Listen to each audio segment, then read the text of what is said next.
We'll start with the riding crop. I can never get fired. No, seriously, I have a job.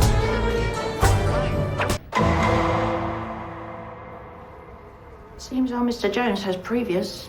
Used to own a black cab. Lost his licence for 3 years, drunk driving.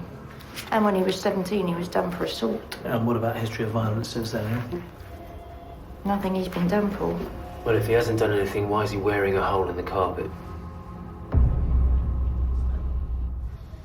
Fiona and I were out with friends that night. We got back home about 1 in the morning. And what about before that? Look, you do know I'm getting married tomorrow afternoon. Well, the sooner we can get this cleared up, Mike, the sooner you can be out of here. I'm a kitchen porter at the Warren Hotel. I started at 6 a.m., did a double shift, and finished at 9 in the evening. You sure about that? Yeah, 9 in the evening, on the button.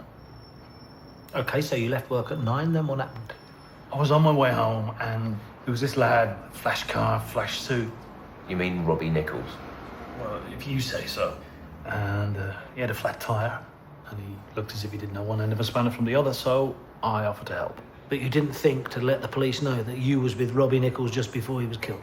I didn't see anything. Besides, I'm working all the hours I can. Weddings don't pay for themselves. You know that Robbie Nichols' watch and wallet went missing when he was killed? You think I killed someone? For their watch? The watch was worth 30 grand. Buys a lot of wedding cake. I stopped to help change a wheel. Did you ever hear of the Good Samaritan? Yeah, but the Good Samaritan was never done for assault, though, was he? Oh, no. Look, that was 30 years ago. That bloke came at me. It was self-defense. I did not kill Robbie Nichols. We went through a dozen kitchen porters before Mike started. Our chef's a real pain. Best cook in London. It's not even the best cook in the kitchen. Mike said he was working here till 9, is that right? He would have worked the graveyard shift if I'd have let him. He left at 9. You sure about that? Yeah, you can check his time card. All staff have to clock in and out. Clean, huh? And those records are never tampered with? No, they're all digital. Mike left at 9. On the button. On the button. The exact phrase that Mike used. You see, Mr. Paxton, we hear a lot of things in this job, and rehearsed alibis is one of them. This is a murder investigation. Giving a false alibi is a serious offence. Murder? No way. This is Mike we're talking about. He's not capable of that. This is Mike we're talking about. He had a criminal record, didn't he? Yeah, for drink driving. So you won't mind if we have a look at your security DVDs? I mean, if you're telling the truth, you've got nothing to worry about, have you, sir? Mike left at 6.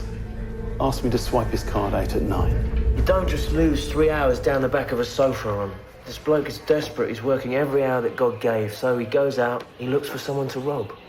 Well, I agree there is reasons to rob someone, but not batter him to death, Matt. Thank you. He did. All right, thank you. That was the case for her for Mike's wedding. 6 months ago, he couldn't pay the deposit. Yesterday, he settles the full amount, 5.5 grand, cash.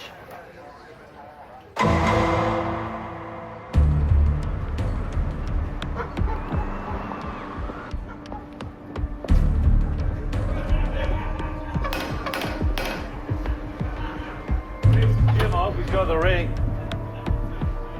Michael Jones, I'm arresting you on suspicion of the murder of Robert Nichols. You do not have to say anything, but it may harm your defence if you do not mention when questioned something which you later rely on in court.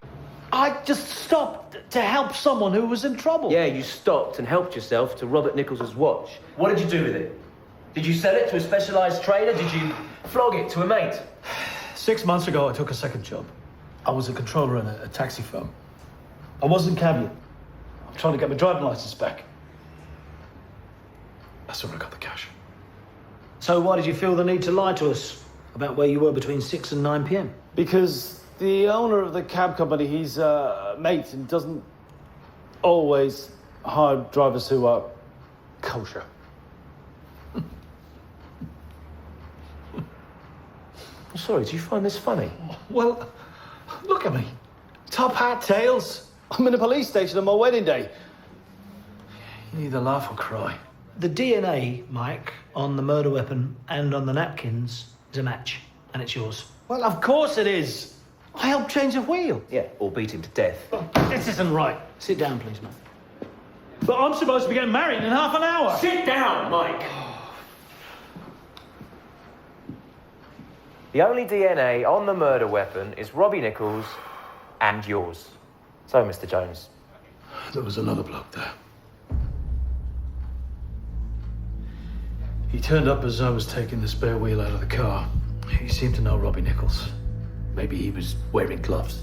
So, this other bloke who happened to know Robbie Nichols and happened to be wearing gloves, what did he look like? I don't remember. Right, then I'll put a description out for Mr. Invisible then, shall I? Look, it's the truth. He was there. He took over from me. They were changing the wheel when I left.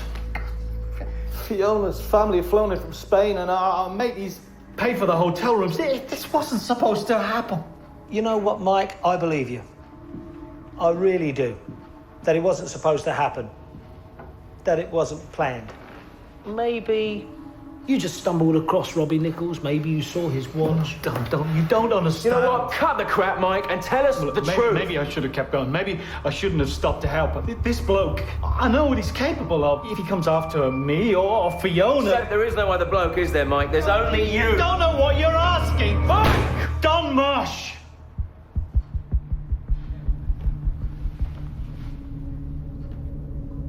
That's why I never came forward. Don Marsh, he was there.